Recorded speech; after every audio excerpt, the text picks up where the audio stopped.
বিশ্ব পরিবেশ দিবস উপলক্ষে সিএমওএইচ বাংলোতে অনুষ্ঠিত হলো বৃক্ষরোপণ কর্মসূচি। এদিন বিকেলে জেলা মুখ্য স্বাস্থ্য আধিকারিক ডক্টর অশোক বিশ্বাস ও অন্যান্য আধিকারিকরা আজ বৃক্ষরোপণ করেন। তিনি জানান, বিকেলে বৃক্ষরোপণ করলে গাছ খুব তাড়াতাড়ি বড় হয়, গাছের স্বাস্থ্য ভালো হয়। সেই উপলক্ষে আমাদের অফিসে সিএমওএইচ বাংলোর মধ্যে যে ফাঁকা জায়গা রয়েছে সেখানে গাছ লাগাচ্ছি। তো আমরা আজকে ফলের গাছই লাগিয়েছি সবাই মিলে। তো সবাই যখন সকালবেলায় গাছ লাগিয়েছে আমরা তখন গাছ লাগাইনি, কারণ রোদ্দুর ছিল।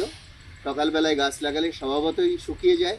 আমি চিরকাল চাষির ছেলে, ছোটোবেলা থেকে চাষ করেছে আমার বাবা। আমাদের যেটা করা হতো যে সমস্ত গাছ ছায়ায় রেখে দেওয়া হতো, বিকেলবেলায় লাগানো হতো। তো সেই কারণের জন্য আমরা বিকেলবেলায় এই কাজটা করেছি। আমরা সবাই মিলে আশা করছি যে এই গাছগুলো বড় হবে, কারণ গত বছর যে 100টা গাছ লাগিয়েছিলাম তার মধ্যে কমসে কম অন্তত 60 থেকে 70টা গাছ বেঁচে আছে। সেই গাছগুলোতে আমের ফলও এসেছে। সুতরাং আমরা আশা করব যে আমরা গত বছর যে 100টা ফলের গাছ লাগিয়েছি, এবছর জুলাই মাসে আবার মানিকবাবু আমরা আমাদের সবার নেতৃত্বে আমরা এই গাছগুলো লাগাবো। এবং এখানে লাগিয়ে গেলে পাখিরা খাবে, বাদুড়ে খাবে, হনুমানে খাবে, মানুষও খাবে।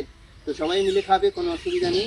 পুরুলিয়ায় প্রচুর ফাঁকা জায়গা পড়ে রয়েছে, এই জায়গাতে ফলের আবাদ করার মতন জমি রয়েছে। সুতরাং তারা কেন কিনে খাবে? সবাই এটা দেখে উৎসাহিত হোক যে সবাই চাষ করে তার নিজের বাগানের বাগিচা ফসল ঘরে তুলুক, এবং সেটাই হওয়া উচিত।